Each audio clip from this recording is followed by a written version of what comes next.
A few birds are chirping here on the tree because just beside my room there is a tall tree on which several nests of birds are there. And I think Lopa is fighting off the good night's sleep in order to talk about her books, and the many hats she dons on all the time. Welcome, Lopamudra Banerjee, to my show, Translator Opens Up. I am really fortunate to get the widely acclaimed, prize-winning author, dramatist, scriptwriter, poet, translator, fiction writer, and so many that if I go on speaking 45 minutes will be covered. So let me attenuate it to just one, that is translator Lopa. Lopa is translating since the last decade, I should say, even more. And her recent work has been lauded across the globe because it has been published by Black Eagle Books. And Black Eagle Books is a US-based publisher, and she has been lauded across the globe for a translation. She started off her translation with Tagore's works, and now, I think a year back, this book has been published, The Bard and His Sister-in-Law, and this has taken the world by storm. I welcome Lopa. Good evening, Lopa from the US. Good morning, Lopa from India.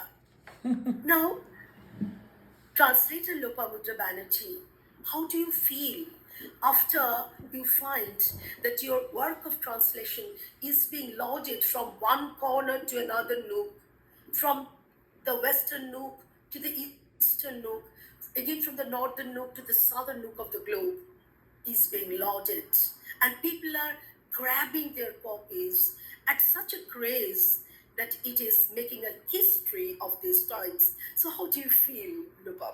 Tell me. First of all, I would like to take this opportunity to express my heartfelt thanks and gratitude to you, Ketaki, you being such an erudite scholar, speaking so highly about my very humbling experience of writing this book. I don't have words enough with which I can convey my thanks to you. And for this beautiful idea of curating and hosting this show with me. This really, really means a lot, and I thank you for from the bottom of my heart. So you have applied many adjectives while describing my level of work, the over that I have covered as of now. I would say I'm a very humble author. I'm a very small fry, and as an underrepresented writer, writing mostly from the confines of my humble home in faraway Texas, and not being able to attend the coveted author events, prestigious conferences, literary symposiums, etc., very much. My recent books, especially the ones that I have written in the genres of fiction and translation, they really need a territory like this, where my thoughts can spread wings and travel to erudite, sensitive fellow writers like you, senior authors like you. And it is all definitely a liberating and humbling experience. And if you convey your thoughts about my translation, I would say translation is not something that I do as part of only my literary experience, but it is like a river, a meandering river. It is all like a meandering river, like writing, poetry, prose, non-fiction, fiction, translation, all of it একটা নদীর মতো, যেটা আস্তে আস্তে আস্তে আস্তে মেয়ান্ডার করতে করতে সমুদ্রের মধ্যে যাওয়ার চেষ্টা করছে। মানে আমি বলতে পারি আই এম জাস্ট ট্রাইং, কারণ সমুদ্রটা তো একটা মানে it's a vast ocean, and I haven't yet been able to take a mug of water from it even. মানে যদি কিছু করে থাকি একটা এক মগ জলও হয়তো করতে পারিনি, and it is insufficient for my entire life time I say. মানে একটা জীবন যথেষ্ট নয় এটা এক্সপ্লোর করার জন্য। You are too humble. So You are too humble. Whatever you have achieved, that is stupendous, and you are going to achieve even more. That is why I said that from one nook to another corner has been taken by storm. You are too humble to admit it, but I understand. As you respect me as a senior author, I do not know what I am. I am also a small fry, but I love you very much from the core of my heart. I know. and I'm so thankful to you. I cannot And I express really enough. love you very much for your unassuming presence, for the way you speak. You do not put any aura, whatever it is. I'm not talking about your personality. I'm talking about your work. As a person, you are above both. You're very, very, extraordinary.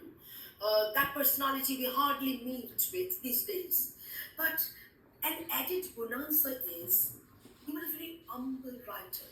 If I want to talk about the writers of the present times in India, he will be shell-shocked. I do not want to. Fortunate to go from line 1 to the last line of that book. And I'm so humbled and honored that you did it, Ketaki. Yeah. And I was mesmerized by the use of your words. From the very first line, when you were talking about Ganodanandini's entry into Jodhpur and the way the pleats of a sari, they are falling on the ground and they are making space for each pleat. And that is something which made room into my heart automatically. If the pleats and the woman can be described in such beautiful words, then how the translation is going to unfold in front of my eyes. And that happened actually. I came to know a lot about Jodhpur Thakur Bari from this book translated by you. I read the Bengali version, but when I was going to the translated version, that was a delightful, a rewarding experience. And that is a small word I am saying, even more. Not just a rewarding and delightful experience, but it's tired some inner chord within. I cannot express that. I do not know how to express, but it happened to me. Then I flipped the pages. I didn't flip.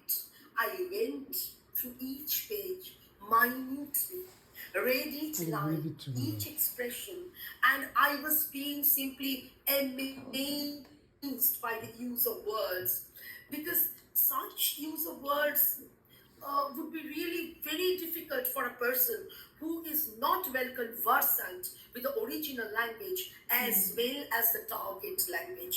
You all know Susan Bassett is saying that original language and the target language, they are the two pillars. In between the two pillars, the translator is running from one pillar to another post, from one post to another pillar.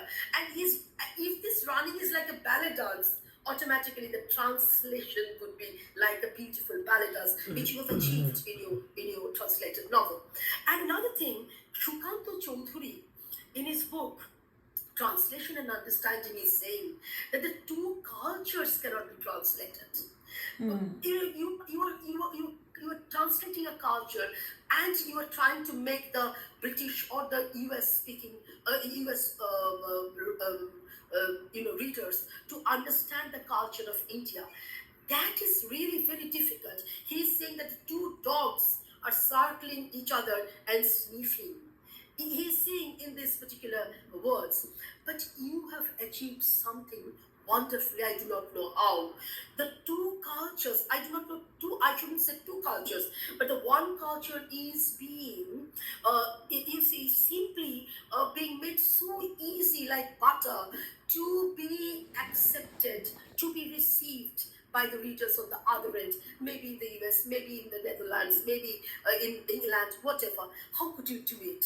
How could you do it? When you were talking about the Sharoda Devi, there is a chapter. When I was going through it, I was finding, there a little girl, she was being tortured by her mother. And then Sharuda was saying, you may stay in the other house. You are my relative. I will not allow this little girl to be tortured just because she's a little girl. No, I Rupa, cannot right? allow it. Rup Kumari, Rupa. Rupa, right, Yes. Kumari. I remember everything, whatever you say, because I've read the book very minutely. Yes, Very I know minutely. that. I know that, yeah. Yes, because very recently I've written a review of it. It's going to come up in the next issue of Musetia. For I'm your so kind honored. information. I'm so honored, Ketaki. That is why I had to read it very minutely. So naturally, there the language which you are using, that appears to be like a free-flowing river, as Hemingway is saying that the words are like the pebbles, small pebbles. But I should not say pebbles. They are like little blocks of flowing on the river. Actually, how could you manage to do that? Because when I read Mallika Sengupta, her language was very direct, very, hard hitting. Your language is also equally so, but not, I should say, that stiff. I am not denigrating her work, her language and diction, but the sharp edges which she had there in her book, you have smoothened those edges. How could you do it? This is very difficult to achieve. But you have smoothened the hard, ragged edges of those words with your beautiful butter-like diction. How could you achieve it? How?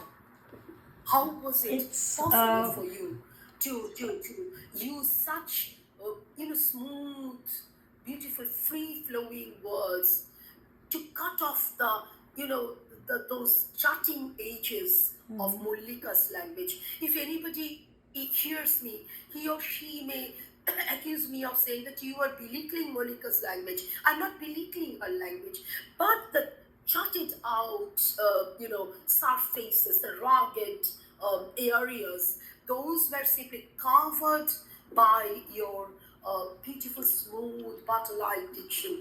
And when I was reading, and I was putting the two books together, reading the Bengali, reading the English, I understood where the rugged speeches got simply negotiated, smoothed by your beautiful, butter-like,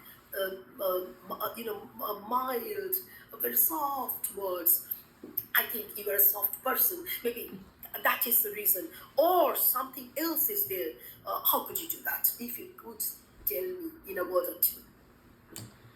It has been such a humbling experience while not only translating this book but transcreating the various nuances of the emotions in the, like, keeping intact the small particulars of the vernacular culture and the vintage flavor, the essence of the characters, their psyche, especially the women characters, the way they evolved, the way, like, Gyanoda Nandini evolved from her teenage years to the accomplished woman she became.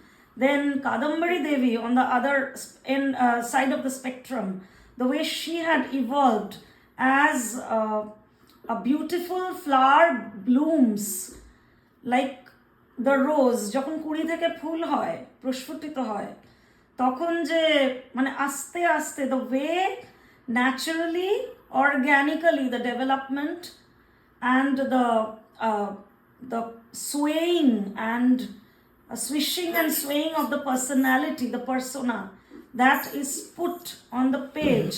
It was quite a challenge, if you ask me. These were some hurdles with which I started translating the book, and it is up to the readers now to judge to what extent I have been successful in portraying those emotions, the nuances of those emotions, whether I have been able to do it or not. So I understood that in each chapter I had to do some kind of justice in translating those deep, very intense personal nuances of the characters.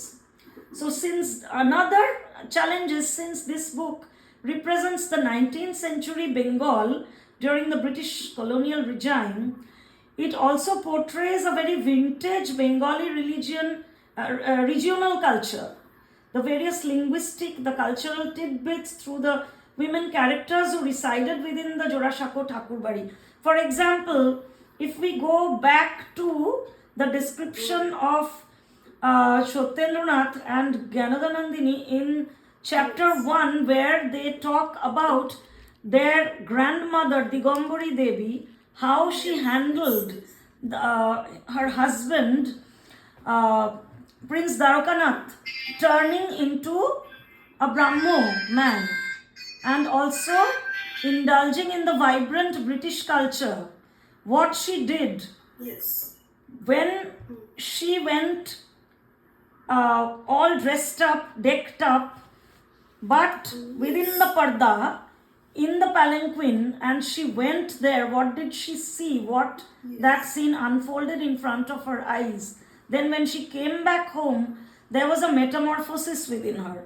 So all those emotional tidbits, this is one very simple example that I gave you. There are examples after examples, and I can go on and on and on with this. Like there are so many cultural tidbits. You talked about Gyanodanandini and Kadambini's rivalry. Yeah. You have talked about that also, that in the literary arena, when Kadambini was being accepted, Gyanodanandini came, and Gyanodanandini was watching the whole scenario of the house changing. Yes. Because she was thinking that how Kadambini could carve a niche in the literary minds of those times. You have mentioned that rivalry in beautiful diction as well. I mean the choicest diction, the befitting diction, which it demands. That you have done. So if I keep on talking about it, I'll be praising. So in order to cut my praise and focus on the thing, I shall ask you to read out a few lines from that particular area where you were talking about Kadambini's suicide. Though it is a much chapter 18. Much talked about fact, you have done it so beautifully. I think the readers, the people of these times, they should come to know about the particular nuances, layers, diction, appeal with which you have done it. So if you are kind enough to read out those lines to us for better understanding of the readers who have read the book, but who will go back to the book once again after hearing me speak. Please.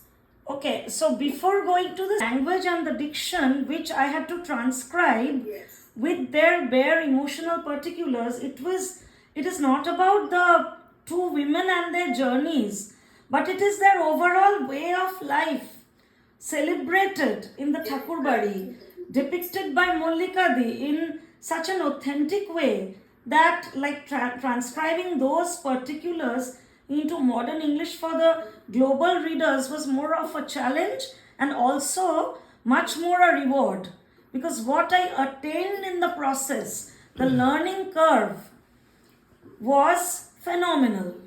And this particular chapter, I was like kind of I had my reservations in reading out, because it has emotionally haunted me in such a way that I lost sleep over it.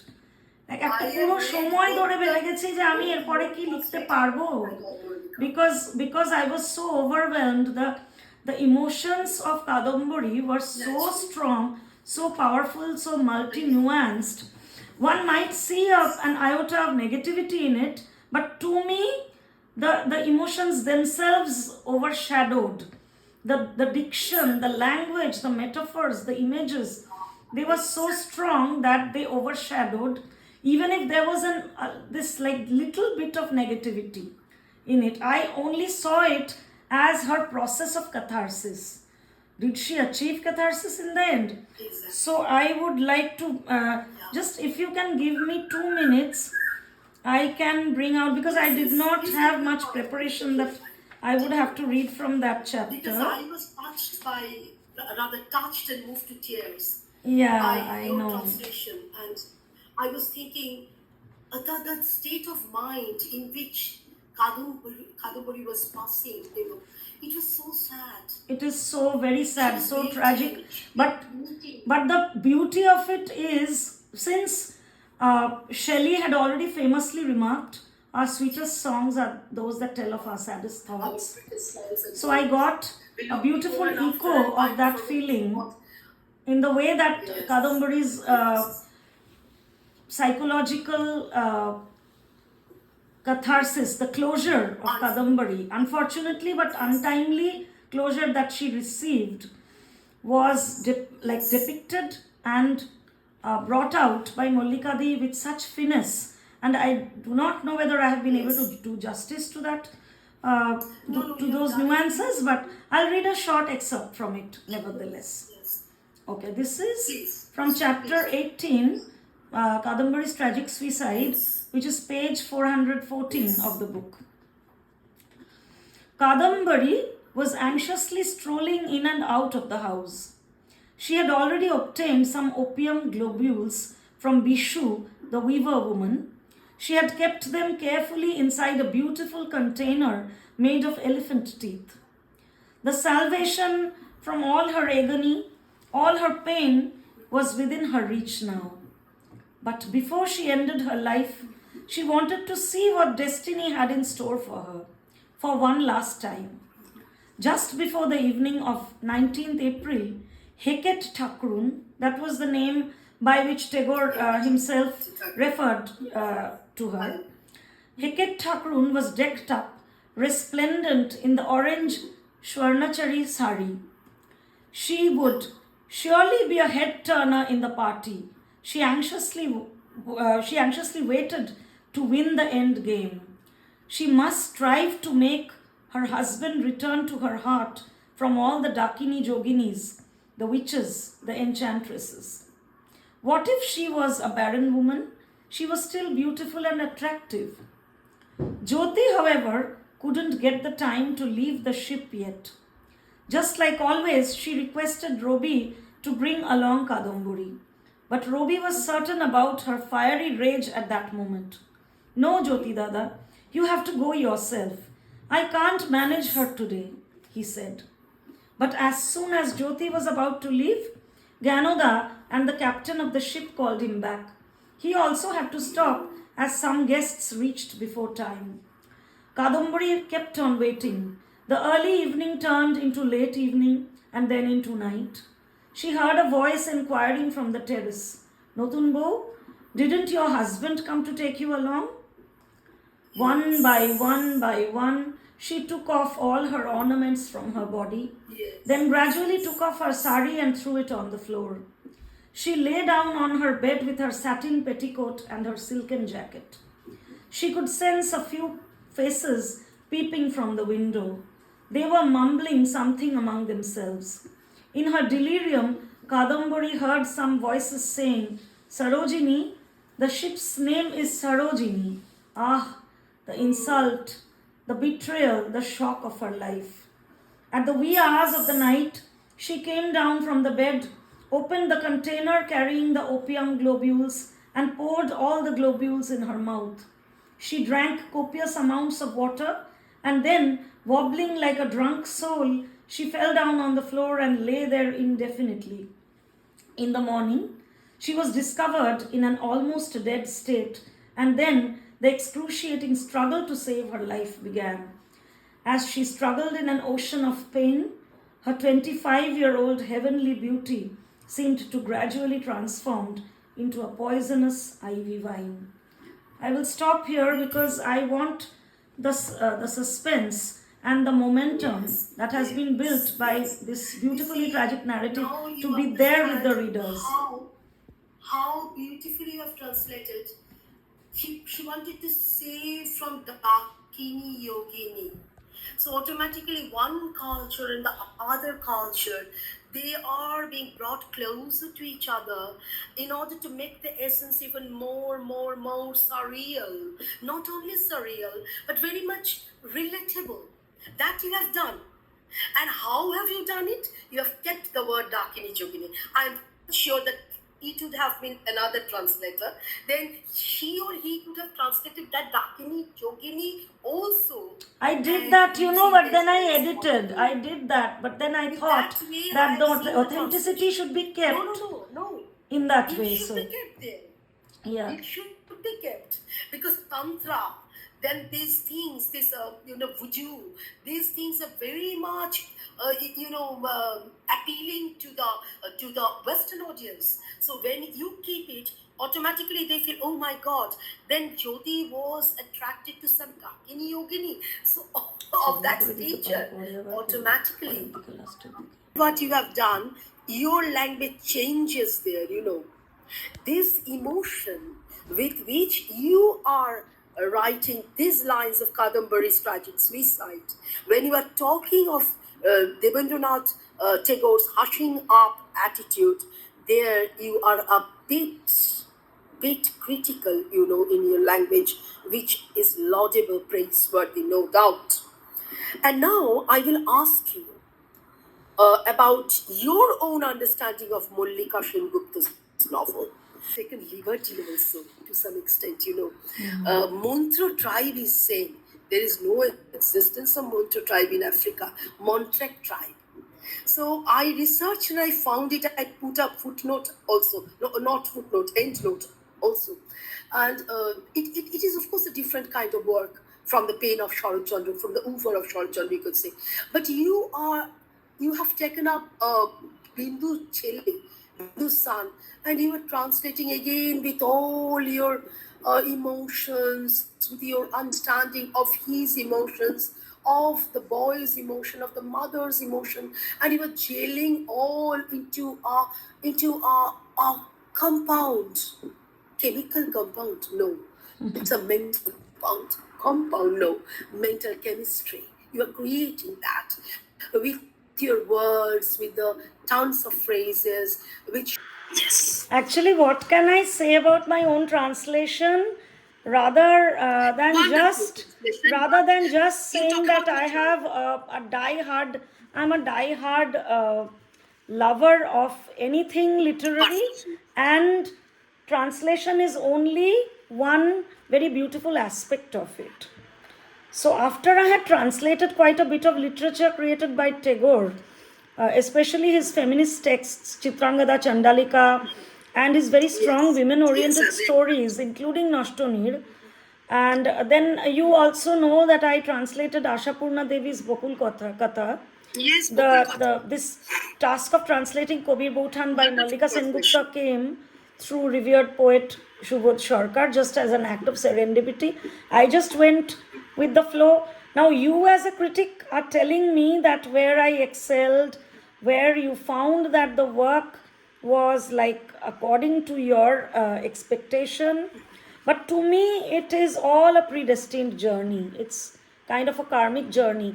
Whenever I have visited Jorashako Thakurbari, I have felt this karmic connection deep within myself. Otherwise, এই কাজটা হয়তো আমি শেষ পর্যন্ত করতেই পারতাম না. It is because of this, you call it divine blessing or you call it karmic connection. I was able to, কোথা থেকে যেন মানে like the linguistic nuances came to me. Trust me or not, I did not do all these things consciously. I did it with my subconscious mind. I went along the flow. I wanted my pen to talk. So how eloquently it talked, it was able to talk, whether it was able to talk or not, that the readers will judge, right? So after the translation of Ashapurna's Bakul Katha, then Legends Speak in Between, which I collaborated along with Chaitali Sengupta and Amita Di and Chaitali Di, both renowned translators in their own right. So we tried to unfold Bengali women's narratives representing different ages. And now when all those book works were done, I wanted to take a hiatus from book writing. So Bindu Chele, the idea of translating it was in my mind since a long time ago, like pandemic er shomoy thekei ami chintata korchi. But then I was bored writing like one book after the other, and আজকের দিনে বইয়ের মানে readers পাঠক কোথায় বলো তুমি? তার থেকে বেশি লোকে অনলাইন পড়ে, তার থেকে বেশি লোকে অডিও ভিজুয়ালস দেখে। তো I approached Antara Nanda that Very would you true. be able to, like, would you be interested in serially publishing Bindur Chele if I translate it one chapter after the other? And she was so interested. I said, why? She said, why not? You just give it to us and we will like try to present it in a way that will appeal to young readers and old readers alike. So LNC, like Learning and Creativity, I've been their resident editor for a long time. I have a long-standing association with Antara Nanda, their chief editor, and it is like, I can say it is now a collaborative brainchild of both Antara and me. So I'm taking care of the translation part, the writing part, and she's taking care of the production part, like how to produce it in their journal in a very attractive format with the illustrations. প্রতিটা দিন, প্রতি যে Wednesday করে যে চ্যাপ্টারগুলো আসে, she provides the illustrations with her own artistic mind. She does it and hats off to her. দুজনে মিলে এটা চেষ্টা করছি আমরা। তো এটা কিন্তু এটা অ্যাকচুয়ালি আমাদের online initiative. I don't know এটা পরবর্তীকালে বুক ফরম্যাট হতেও পারে, নাও হতে পারে, বাট রাইট নাও আমার এটা একটা এক্সপেরিমেন্ট বলতে পারো, that it comes out in it's online format, because people like read online staff serially. মানে এটা যদি আমরা দেখি যে অনেক বছর আগে যখন সন্দেশ, দেশ পত্রিকা, এগুলোতে কিছু মানে অনেক নভেলস তো অনলাইন বেরোতো, সরি অনলাইন যদি নাও বেরোতো, ধারাবাহিকভাবে সিরিয়ালি বেরোতো। সেই একই আইডিয়াকে যদি আমরা অনলাইন ফরম্যাটে আনি, তো সেইটা ভেবে এটা একটা এক্সপেরিমেন্ট। অ্যাকচুয়ালি সেভাবে দেখতে গেলে Ketaki di, I would like to mention my Nashtanir, the translation of Noshtonir before finding place in its book format as Broken Home and Other Stories. First, it came out serially online in Cafe de Senses Journal from New York. I see. So it was like published serially, এবং ওই সময় প্রচুর লোক ওটা পড়ে ফেলে, অনেক readers হয়ে যায়। পরবর্তীকালে যখন when I gave shape to it in a book form, তখন হয়তো কম লোক পড়েছে।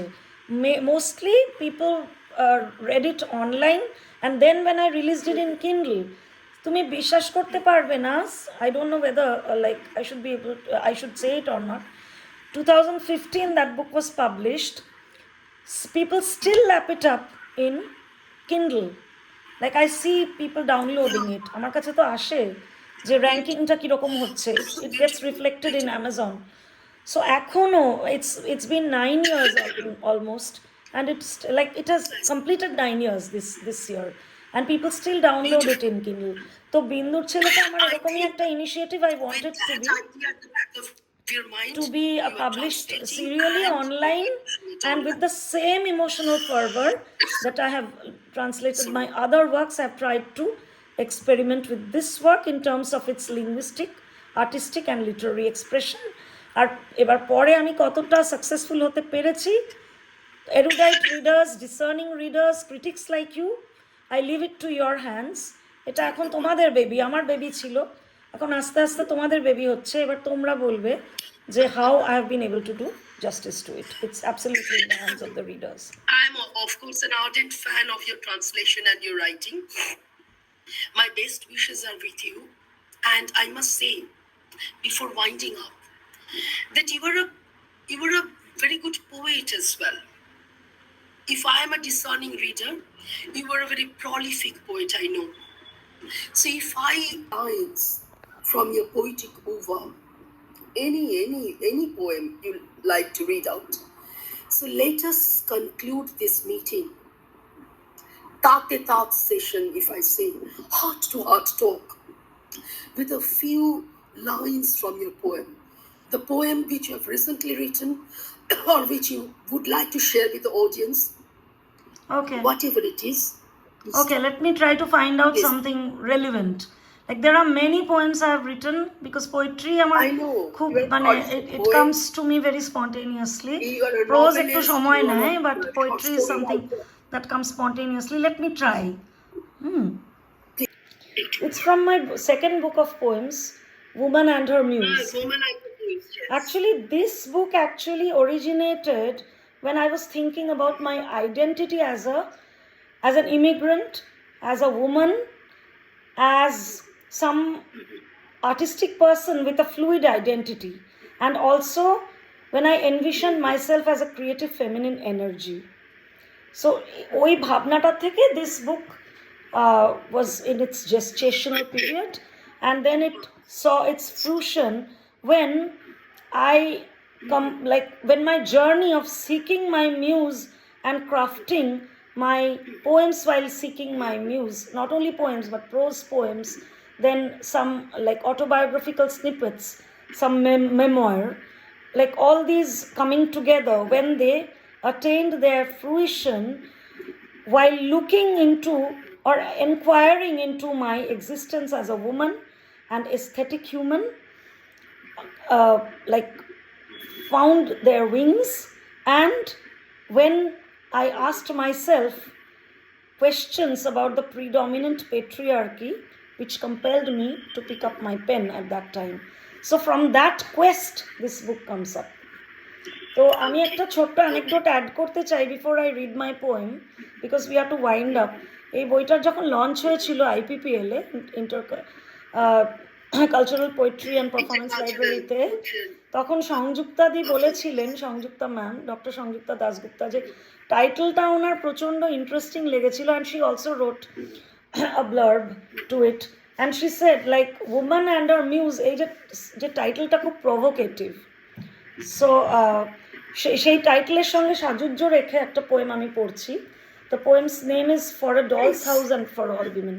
ছোট্ট একটা poem. It's my dedication to Ibsen's Doll's House. Okay. And it was my offering for World Poetry Day that year. Good heavens, my beautiful happy home, who calls you a doll's house? A self-loathing of debt, a pinch of punctuality, a tinge of engagement, who calls you a doll's house? The messed laundry, the maimed laughter, the sweet scent of prayers that you slaughter, who calls you a doll's house? The burnt garlic, the half-cooked onions smirk. At the quiet cranny, Nora's crochet and embroidery lurk. Who calls you a doll's house? Nora's starved essence, her miracles and crushing blows? Ibsen squints from his cold grave.